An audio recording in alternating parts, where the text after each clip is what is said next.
Hey there, Agile capsule wardrobes. You know, where you buy a limited number of pieces that you can interchange and use for many different occasions, as opposed to having a separate outfit for every single occasion, so your wardrobe is much smaller. And welcome to another episode of Agile Bytes, the podcast sponsored by Integrity Inspired Solutions, where we build software in an agile manner, day in and day out. As you probably know by now, we are doing a series on the assumptions behind Little's Law. And you can tell it's a series because I am wearing the same shirt as I did for the last one, if you're watching the video. Even if you're not watching the video, I am wearing the same shirt that I did for the last one. Why do we care about this? Because as we work on the assumptions behind Little's Law, our system becomes more stable. And why do we care about stable systems? Because then as we do planning, as we look for areas of improvement, we have a much more predictable and easier to reason about system to talk about than one that's very unpredictable and all over the map. Again, I would like to acknowledge that the most important thing for a team to be doing is not to be predictable, but to deliver value. That is the most important thing. But assuming that we are focused on delivering value,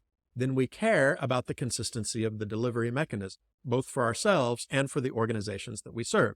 So that's why we're talking about the assumptions behind Little's Law. If you've been tracking with this series, the first assumption we talked about was that the arrival rate and departure rate of our work need to be the same. The second one that we talked about was that work that enters the system has to eventually leave the system. And today we are talking about the third assumption, which is that the amount of work in process should neither increase nor decrease. It should be relatively constant. Now, there's a few notes I would like to make about this particular assumption. One is when we talk about the amount of work in progress needing to be constant, we are talking about the amount of work in the whole production system. We are not talking about that the amount of work needs to be the same across the whole system. We are not saying that the amount of work in process in one particular stage of our system needs to be the same all the time. But we are talking about the total amount of work in process from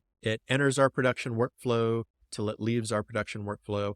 The total number of items in that, the total number of items on your Kanban board on the in progress columns should neither increase nor decrease. I'd also like to note that this assumption of Little's Law says nothing about what your WIP should be. It doesn't tell you that it should be a certain number. It doesn't even tell you it should be low. All Little's Law cares about is that it isn't volatile. So in theory, your WIP limits might even be higher than they should be. But from a Little's Law perspective, the math doesn't care. The math behind Little's Law only cares that the total amount of WIP is relatively constant. It isn't volatile. We're going to come back to that in a minute. But I think that just goes to show us that Little's Law is not the end-all be-all when we think about how to run a good software development operation. It just gives us some helpful things to think about. I will say that this particular principle, this particular assumption is a little weird in the list, and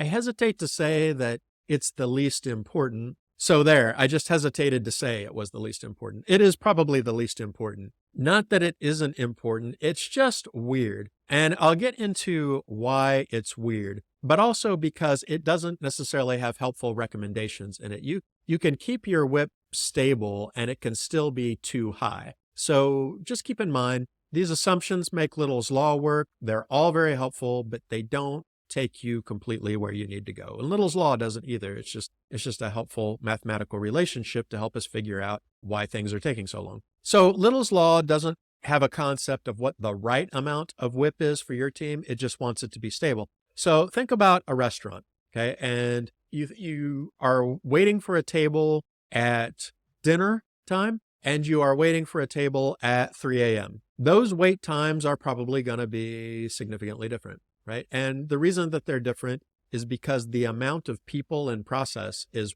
probably pretty different. There's probably some restaurants where that's not the case, but generally speaking, there is. You go to a restaurant at dinner time and it is packed, right? All the tables are full. There are people in the lobby with little pagers waiting for their table. There are people, maybe there's a line out the door. And your wait time, the time that you spend in that restaurant to be seated, to get your food, to eat your food and leave, is going to be very different than if you go at a time when virtually nobody is there. And a lot of that is due to the fact that the amount of WIP that that restaurant is dealing with is very, very different at both of those times, right? In fact, it's so different that if we were trying to optimize this restaurant and we were trying to optimize their flow, it would almost make no sense to take the data from 3 a.m. and the data at, say, 7 p.m. and average those together and say, this is the rate that we need to optimize, right? It's almost night and day, right? It's almost like two different restaurants at that point because the amount of work that's in process is so different. You wouldn't add those things together, average them out, and say, yeah, this is the rate at which we serve people. What might make some sense is to take all of your dinner times, right? Look at all your dinner times for the, say 6 p.m. to 8 p.m. for the past 3 months and look at your times from that. But now your WIP is about the same in those situations. Your WIP is relatively constant when you frame it that way. So that's what we're trying to do with our software production systems. If we look at a system where the WIP is exceptionally low, and then we look at the system at a later time and the WIP is exceptionally high, what can we say about those two different states of the system that's going to make sense, right? They're two completely different things. And at any given time, if it could look like one or it could look like the other, any statements we made about them would be completely meaningless, right? If we plan around the huge WIP limit, well, all those plans and predictability is going to be ridiculous when we're in a situation where we've only got a few items. And if we plan around only have a few items, all those plans are going to fall apart in those situations where we've got tons and tons of WIP, right? So when we are looking at things like average flow, we want our system to be less volatile, right? We want to have as little volatility in that system as we can. And part of that is the level of WIP. In fact, the funny thing about like averaging extremes like that, like the restaurant at 3 a.m. and the restaurant at dinner time, is that the average that you come up with may never actually occur in reality. That's the funny thing about averages is if your data set tends to fall to extremes, then the average that you come up with might never actually occur in reality ever, right? Because what normally happens is in one of those two extremes. It's never in the middle. So if we really want the predictiveness of our system to count, if we're trying to do things like find our true constraint, really see where our bottlenecks are, really analyze our flow problems, we want to take away as much volatility as possible. And this is just one of those levers to pull. So how do we do this? Well, the primary way we do this is we pull work at the rate that we finish it, which you might remember is actually one of the assumptions of Little's Law. In fact, it's really hard to see why this is even a separate assumption, right? Because if work is leaving your system at the exact same rate that it's coming in, then the work you have in progress is always going to be the same, right? An item leaves, an item comes in. An item leaves, an item comes in. Those two things are perfectly synced. So you're always going to have the same number of items in the system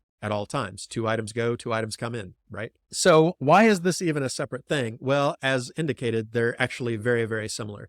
And if you're doing a good job at matching your arrival rate to your departure rate, your WIP is going to be pretty constant most of the time. The only times that this is not the case is usually when your system is undergoing some kind of transition and your departure rate is going to start to change, because your arrival rate is not going to change at the same time that your departure rate is going to change. Let me give you an example. Let's say we're starting a brand new team for the very first time, right? We have pulled no work. Our arrival rate is 0 and our departure rate is 0 and our WIP is 0, right? Well, you're going to have to start at some point, right? You can't finish something if you don't start something. So you're going to pull items in even though your departure rate is 0. So now your arrival rate is 1 or maybe 2 or however big your team is, right? So your arrival rate is 1 or 2, your departure rate is 0, and your WIP is 1 or your WIP is 2, right? Eventually, over time, your arrival rate and departure rates will equalize out and your WIP will equalize out. But there's going to be a time frame in which those things are out of kilter, right? Likewise, let's say we do something to our workflow and it's a huge, huge efficiency bump. And so all of a sudden, our departure rate shoots way up, right? Well, now our arrival rate needs to catch up and it's real easy to pull work, right? So our arrival rate shoots way up. it could take some time for our WIP to equalize. Or if both of those drop, all of a sudden we lose half the team, right? So our departure rate drops, but our arrival rate hasn't dropped yet. And our arrival rate, because we have half the team, will eventually drop, but there's probably going to be some time where the WIP in the middle kind of needs to clear out. So there are certain times where your arrival rate and your departure rate match and your WIP is changing, but those are brief moments of time. Most of the time, by and large, if your arrival and departure rate are pretty equal, then your WIP is going to stay the same throughout the whole time. The number of situations where that isn't the case is very temporary and edge cases. Another thing that you can do that I'm a big fan of, and I got to be honest with you, not many software teams have the courage to give this a shot, is drum, buffer, rope scheduling of your work items. And the way DBR scheduling works is like this. First of all, you have to know what your constraint is. And in this context, by constraint, I mean, what's the link in the chain that has the lowest throughput? Okay. Things take the longest, or it requires the most specialized skill set, or, it's just harder to hire, or for whatever reason, when work items get to this point in delivery, this is where we go the slowest. And every chain has it. It doesn't even mean they're going slow. It just means they're slow in comparison to the rest of the chain, right? They're the piece where the fewest things move through over time. If you can identify where that is, then what you do is you put a little buffer of work items to hold work items for that piece to do, and you organize the rest of the chain around keeping that buffer with items in it. And everybody else just pulls work when an item vanishes from that buffer. Okay, so that means that your constraint pulled new work. So now everybody else can sort of spring into action, right? So if you do that, then your WIP is going to stay constant. But the other thing that you've done is you have optimized your flow for your constraint, which is something in the theory of constraints you need to do in order to begin to truly get a bang for your buck when you start to optimize your constraint, right?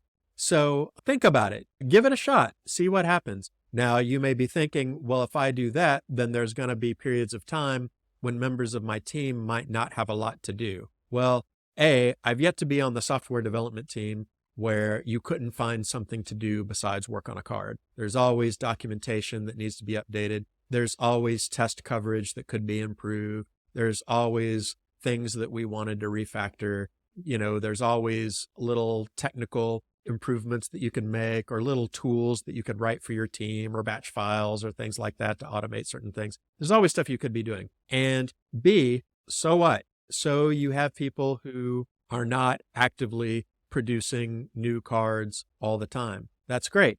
So now they're free to respond to other opportunities. Now you have slack in your system, and you've created pace where your constraint is not overburdened. What should that person be doing if not matching their production to your slowest link? Should that person be producing more than your chain can actually handle? Is that good? Is it good to have stuff piling up and sitting in your queue for days and days and days and days because your system can't process it fast enough? Is that better? Probably not, right? So think about drum, buffer, rope scheduling and try an experiment. Give it a shot. See what happens. Finally, something you can do is to favor lower limits and favor more frequent deliveries. Now, having lower limits on its own is not going to keep your WIP limit constant, and delivering frequently on its own is not going to keep your WIP limit constant. But here's what it will do. It will increase the rate that things leave your system. Now, when we're looking at our system, we want our arrival rates and departure rates to line up.